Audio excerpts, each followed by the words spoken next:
Hello guys, അപ്പോൾ നമ്മുടെ ഇന്നത്തെ പരിപാടി എന്ന് പറയുന്നത് ഇന്ന് മാത്രം തീരുന്ന ഒരു പരിപാടിയല്ല. ഇന്ന് നാളെ 2-3 ദിവസം എടുക്കുന്ന ഒരു പരിപാടിയാണ് കേട്ടോ. അപ്പോൾ ഞാനൊന്ന് തമിഴ്നാട് വരെ പോകേണ്ട ഒരു ആവശ്യം ഉണ്ടായിരുന്നു. എനിക്ക് അപ്പോൾ പോകേണ്ട ആവശ്യം എന്താണെന്നൊക്കെ ഉള്ളത് നമുക്ക് പോണ വഴിക്ക് കാണാൻ പറ്റും. അപ്പോൾ അതിന് മുമ്പ് തന്നെ ഞാൻ പോകാൻ നോക്കുമ്പോൾ സമയത്ത് ശരിക്കും പറഞ്ഞാണെങ്കിൽ ഒരു വണ്ടി കൊണ്ടുപോകാൻ മാത്രം വണ്ടി ഇപ്പോൾ നിലവിലില്ല. അപ്പോൾ ഞാൻ ഓർത്തു ഒരു വണ്ടി മേടിച്ചിട്ട് അങ്ങോട്ട് പോകാം എന്നുള്ള മൈൻഡിൽ ഞാൻ തിരുവനന്തപുരത്ത് നമ്മളൊരു വണ്ടി മേടിച്ച് വെച്ചിട്ടുണ്ട്. അപ്പോൾ മാർക്കറ്റ് പ്ലേസിൽ കണ്ടു വെച്ചേക്കണം കേട്ടോ.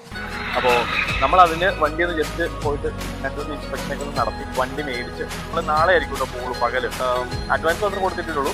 അപ്പോൾ അത് ജസ്റ്റ് ഒന്ന് നമ്മൾ കണ്ട് ആ വണ്ടി മേടിച്ചുകൊണ്ട് നമ്മൾ തമിഴ്നാട്ടിലെ വിരുതുനഗർ എന്ന് പറഞ്ഞ സ്ഥലം വരെയാണ് കേട്ടോ പോണേ. അപ്പോൾ ഞാൻ പോകുമ്പോൾ ഞാൻ മാത്രം ഉണ്ടാവുള്ളൂ. തിരിച്ചു വരുമ്പോഴത്തേനും എൻ്റെ കൂടെ ഒരു 3 പേരും കൂടെ ഉണ്ടാവും. 4 പേരാണ് ഞങ്ങൾ തിരിച്ചു വരാൻ വേണ്ടിയിട്ട് പോണത്. നമ്മൾ ഈ പറഞ്ഞ വണ്ടി എന്ന് പറയുന്നത് നമ്മുടെ നൊസ്റ്റാൾജിക് ആയിട്ടുള്ള ഒരു വണ്ടിയാണ്. ഒരു അംബാസഡർ വണ്ടിയാണ് നമ്മൾ മേടിച്ച് വെച്ചേക്കണേ. അപ്പോൾ അത് നമുക്കൊന്ന് കാണാം. നമുക്കത് പോയിട്ട് തിരുവനന്തപുരത്ത് പോയിട്ട് വണ്ടി എടുക്കണം. വണ്ടി എടുത്ത് കാര്യങ്ങളൊക്കെ ഒന്ന് വണ്ടി ഓടിച്ചൊക്കെ നോക്കി കംപ്ലൈൻറ്റ് കാര്യങ്ങളൊക്കെ കൊണ്ടുവന്നിട്ട് ജസ്റ്റ് മനസ്സിലാക്കി വലിയ കുഴപ്പമില്ലാന്നുണ്ടെങ്കിൽ നമ്മൾ ആ വണ്ടി എടുത്തിട്ട് പോകാനുള്ളൊരു പരിപാടിയാണ് കേട്ടോ. അപ്പം പോയി നോക്കാം.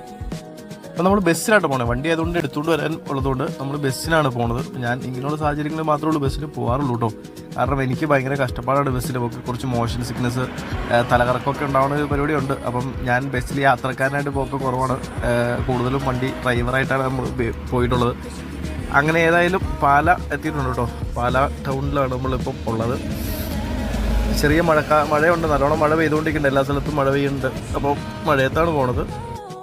കോട്ടയത്തേക്കുള്ള ബസ്സിലായിട്ട് ഇരിക്കണേ. അപ്പോൾ ഈ കോട്ടയം സ്റ്റാൻഡ് എത്തിയപ്പോൾ ഇതിന് കറക്റ്റ് തിരുവനന്തപുരത്തൊരു ബസ് കൊണ്ട് ചാടി കയറി MC റോഡ് വഴിയുള്ള ബസ്സായിരുന്നു കേട്ടോ. അപ്പോൾ നമുക്ക് ആ വഴിക്ക് തന്നെയാണ് പോകേണ്ടത്. MC റോഡ് വഴി പോയിട്ടാണ് നമുക്ക് പോകേണ്ടത്. പൂവച്ചൽ എന്ന് പറയുന്ന സ്ഥലത്തേക്കാണ് കേട്ടോ പോകേണ്ടത്.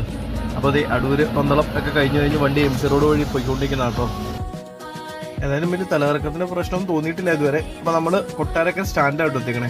പോയിക്കൊണ്ടിരിക്കുന്നത് ശരിക്കും വെഞ്ഞാറമൂടിലേക്ക് കേട്ടോ. അപ്പോൾ അതേ ഒരു കശുവണ്ടി വറുത്തതൊക്കെ കൊണ്ട് ഒരു ഉള്ളി വിൽക്കാൻ വന്നു. അപ്പോൾ ഞാൻ വേറെ ഒന്നും കഴിച്ചിട്ട് സമയം കിട്ടിയിട്ടില്ല. മാക്സിമം വേഗം പോകാൻ വേണ്ടിയിട്ട് പോയതുകൊണ്ട് ഞാൻ ഏതായാലും ഒരു ചെറിയ പാക്കറ്റൊക്കെ മേടിച്ച് കഴിച്ചിട്ട് പോകണം കേട്ടോ. കൊട്ടാരക്കര എന്ന് വണ്ടി വീണ്ടും എടുത്തിട്ടുണ്ട്. കൊട്ടാരക്കരയിൽ നിന്ന് ഇപ്പം നമ്മൾ പോകുന്നത് വെഞ്ഞാറമൂടിലേക്കാണ്. ഈ ബസ് പോയി ഇറങ്ങേണ്ടത് വെഞ്ഞാറമൂട്ടിലാണ്.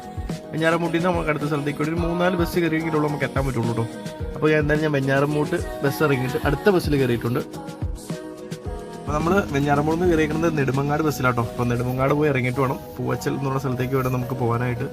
അപ്പോൾ സന്ധ്യ കഴിഞ്ഞു, രാത്രിയായി തുടങ്ങി. അപ്പോൾ ഞാൻ ഇപ്പോൾ എന്തായാലും ഒന്നും പോയില്ല, വേറെ മാർഗ്ഗമൊന്നുമില്ല. പോയിട്ട് രാത്രിയിലും കുഴപ്പമില്ല, നോക്കി ചെക്ക് ചെയ്യാം, വണ്ടി എടുക്കാം എന്നുള്ള മൈൻഡിൽ തന്നെ നിൽക്കട്ടോ. അപ്പോൾ ഇതാണ് കേട്ടോ പൂവച്ചൽ. അപ്പോൾ നമ്മുടെ ഈ പൂവച്ചൽ ഖാദർ എന്നൊക്കെ കേട്ടിട്ടുള്ള ആ ഒരു സെയിം പൂവച്ചലാണ് കേട്ടോ ഇത്. പൂവച്ചൽ ഖാദറിൻ്റെ പൂവച്ചൽ എന്നുള്ള സ്ഥലമാണ്, തിരുവനന്തപുരത്താണുള്ളത്. അപ്പോൾ ഞാൻ ആദ്യമായിട്ടുണ്ട് ഈ ഒരു സ്ഥലത്ത് തന്നെ. നമ്മൾ ഈ ഒരു സൈഡിലേക്ക് വരേണ്ട ആവശ്യം ഉണ്ടായിരുന്നില്ല. എത്ര നാളെ ഞാൻ ഫസ്റ്റ് ടൈമാണ് വരുന്നത്. അപ്പോൾ ഇതാണ് പൂവച്ചൽ ജംഗ്ഷൻ ആണോ. അപ്പോൾ ഇവിടെ നിൽക്കാൻ പറഞ്ഞിട്ടുണ്ട് എൻ്റെ അടുത്ത്. അപ്പോൾ അവർ വണ്ടിയും കൊണ്ട് വന്നേക്കാന്ന് പറഞ്ഞേക്കണേ. മഴയും തൂളുന്നുണ്ട്. അപ്പോൾ ഏതായാലും വണ്ടി കൊണ്ടുവന്നു. അപ്പോൾ ഞാനൊന്നും വീഡിയോ എടുക്കാൻ പറ്റിയിട്ടില്ല, ചാർജ് കുറവായിരുന്നു ഫോണിൽ.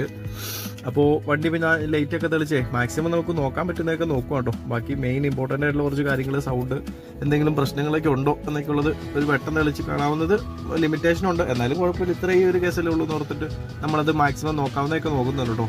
പിന്നെ മെയിനായിട്ട് നമ്മൾ നോക്കേണ്ട ഒരു വണ്ടി എടുക്കാൻ പോകുമ്പോൾ നമുക്ക് എൻജിൻ ഭാഗത്തൊക്കെയുള്ള ചെറിയ പണികളൊക്കെയാണ് നമുക്ക് ചെയ്തെടുക്കാം. എന്തെങ്കിലും തകിടിനൊക്കെ വലിയ പ്രശ്നങ്ങളുണ്ടോ, അതുപോലെ പേപ്പർ കാര്യങ്ങളൊക്കെ പക്കയാണോ, അതുപോലെ എൻജിൻ നമ്പർ, ചേസ് നമ്പറൊക്കെ കറക്റ്റ് ആണോ എന്നുള്ളതൊക്കെ ആണോ നമുക്ക് ശരിക്കും പറഞ്ഞാൽ അബദ്ധം പറ്റാത്ത രീതിയിൽ എടുക്കാൻ പറ്റുന്നൊരു കാര്യങ്ങളിലെ മെയിൻ കാരണം അതൊക്കെ. അപ്പം അങ്ങനെ നമ്മൾ അത്യാവശ്യം നോക്കേണ്ട കുറച്ച് കാര്യങ്ങൾ മാത്രം നോക്കിയിട്ട് ഏറെക്കുറെ കുഴപ്പമില്ല എന്നുള്ള മൈൻഡ് നമ്മൾ എടുത്തിട്ടു. അപ്പം ഓയിലേക്ക് വല്ല നിലത്ത് ചാടി കിടപ്പുണ്ടോ എന്നും കൂടെ നമ്മൾ നോക്കുന്നുണ്ട് കേട്ടോ. വെള്ളത്തിലാകുമ്പോൾ നമുക്ക് അറിയാൻ പറ്റും. അങ്ങനെ ഏതായാലും രാത്രിയാണെങ്കിലും നമ്മളത് ജസ്റ്റ് വീഡിയോ ഒക്കെ എടുത്ത് വണ്ടി മേടിക്കുന്ന താക്കോല് കൈമാറാനായിട്ടൊരു വീഡിയോ ഒക്കെ എടുത്ത് വെച്ചിട്ടുണ്ട്. അപ്പോൾ പുള്ളിയോട് കൈയൊക്കെ കൊടുത്ത് നമ്മൾ പോയി. അപ്പോൾ ആദ്യം കാണാൻ പമ്പിക്ക് കുറച്ച് ഡീസൽ അടിക്കണം. അപ്പോൾ ഒരു 10,000 രൂപ ഡീസൽ അടിച്ചിട്ട് നമുക്ക് നോക്കണം എന്നുള്ള മൈൻഡിലേ ഇങ്ങനെ ഇട്ടേക്കണേ കേട്ടോ.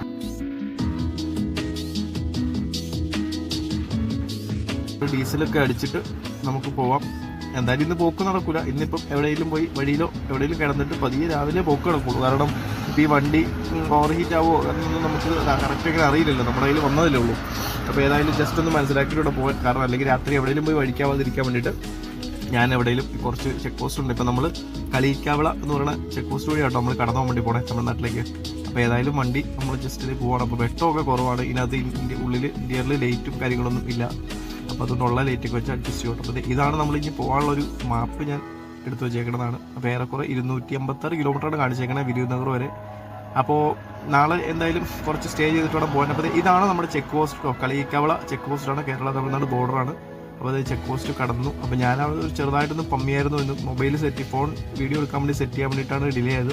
അപ്പോൾ പോലീസുകാർ എൻ്റെ അടുത്ത് ചോദിച്ചു നീ എന്തിനാ അവിടെ കിടന്നൊന്ന് പമ്മി ചെയ്തത്. അപ്പോൾ ഞാൻ കാണിച്ചു കൊടുത്തു വീഡിയോ വെക്കാൻ വേണ്ടിയിട്ട്, സ്റ്റാൻഡ് ഒന്ന് ഉറപ്പിക്കാൻ വേണ്ടിയിട്ട് ഞാനിങ്ങനെ ടൈം എടുത്താന്നുള്ള കാര്യങ്ങളൊക്കെ പറഞ്ഞിട്ട് നമ്മൾ പതിയെ ചെക്ക് പോസ്റ്റ് കടന്ന് കിട്ടിയിട്ടോ. അപ്പോൾ ഏതായാലും ചെക്ക് പോസ്റ്റ് കടന്നു. ഇനിയിപ്പോൾ ആ ഒരു ജംഗ്ഷനിൽ ഒരു ചായക്കട കാര്യങ്ങളൊക്കെ ഉണ്ട്, അവിടെ എന്തെങ്കിലും പോയിട്ട് കുറച്ച് നേരം ഇറങ്ങി തിരിഞ്ഞ് നിന്നിട്ട് അവിടെ തന്നെ നിൽക്കാമെന്നുള്ള മൈൻഡിലാണ്. അപ്പം റൂം എവിടെയെങ്കിലും കിട്ടുവാണെങ്കിൽ എടുക്കണം, ഇനി അതല്ല വേണമെന്നുണ്ടെങ്കിൽ വണ്ടിയിൽ തന്നെ കിടന്നിട്ട് നാളെ രാവിലെ പോകണം എന്നുള്ള മൈൻഡ് കേട്ടോ. അപ്പോൾ ഒരു ചായക്കട 24 ഉള്ളൊരു കടയാണത്. ഏറെക്കുറെ 1 മണിയോളം 12 ടൈം ആയിട്ടുണ്ട്. അത് ചായക്കട കയറി ഏതായാലും ചായ ഒന്ന് കുടിക്കാം എന്നുള്ള മൈൻഡിൽ നിൽക്കണം കേട്ടോ. അപ്പോൾ ഈ തമിഴ്നാട്ടിൽ കയറിയിട്ട് ആദ്യത്തെ ചായ കുടിച്ചേക്കാം. തമിഴ്നാട്ടിലെ ചായ ഏതായാലും കുറച്ച് പ്രത്യേകത ഉണ്ട് കേട്ടോ. നമ്മുടെ ഇത്രയും പാലിലും തേയിലയിലൊന്നും പിശുക്ക് കാണിക്കുന്ന സ്ഥലമല്ല, നല്ല കടുപ്പവും നല്ല കൊഴുപ്പൊക്കെ ഉള്ള ചായ കേട്ടോ തമിഴ്നാട്ടിൻ്റെ ചായ. ഏതായാലും നമ്മളിത് ഒന്ന് ജസ്റ്റ് കടന്നു കഴിഞ്ഞപ്പോൾ കുറച്ച് വെട്ടം കുറഞ്ഞുള്ള സ്ഥലത്തേക്ക് നമുക്കൊന്ന് ഉറങ്ങാൻ പാകത്തിന്, എന്നാൽ സേഫും ആയിട്ടുള്ള സ്ഥലത്ത് വേണം കേട്ടോ നമുക്ക് കിടക്കാൻ. അങ്ങനെ കൊണ്ടുപോയിട്ടിട്ട് ഞാൻ ദേ വണ്ടിയിൽ തന്നെ കിടക്കാനുള്ള പരിപാടി. കുറച്ച് നേരം കിടന്നിട്ട് രാവിലെ ആകുമ്പോൾ ഏറ്റു പോകാമെന്നുള്ള ഒരു പ്ലാനിങ്ങിലാണ് കേട്ടോ. വണ്ടിക്ക് അത് സീറ്റ് പുഷ് ബാക്ക് സീറ്റ് മടക്കിയിട്ടിട്ട് നമുക്ക് അത്യാവശ്യം കുഴപ്പമില്ലാത്ത രീതിയിൽ കാലൊക്കെ നീട്ടി വെച്ച് കിടക്കാൻ പറ്റും. അപ്പോൾ അങ്ങനെ ഇരുന്ന് ലാസ്റ്റ് എല്ലാം സെറ്റപ്പ് ചെയ്തിട്ട് കിടക്കാൻ പോകണം. അപ്പോൾ നമ്മളിങ്ങനെ പുറത്തുള്ള സ്ഥലങ്ങളിൽ പോയിട്ട് കിടക്കുമ്പോൾ അത്യാവശ്യം സേഫ്റ്റി നോക്കണം കേട്ടോ. അപ്പോൾ ഞാൻ വെട്ടം കുറവെന്ന് പറഞ്ഞെങ്കിലും തീരെ വെട്ടമില്ലാത്തടത്തൊന്നുമല്ല, അത്യാവശ്യം വെട്ടം ഒരു അപ്പുറത്ത് മാറിയിട്ടൊരു കടലിൽ വെട്ടമൊക്കെ ഉള്ള സ്ഥലത്താണ് നമ്മൾ ഇട്ടേക്കുന്നത്. അപ്പോൾ ഏതായാലും ജസ്റ്റ് ഉറക്കമൊക്കെ കഴിഞ്ഞിട്ട് നാളെ രാവിലെ പോകാമെന്നുള്ള പ്ലാനിങ്ങിലാട്ടോ ഇപ്പം കിടക്കാൻ വേണ്ടി പോണേ.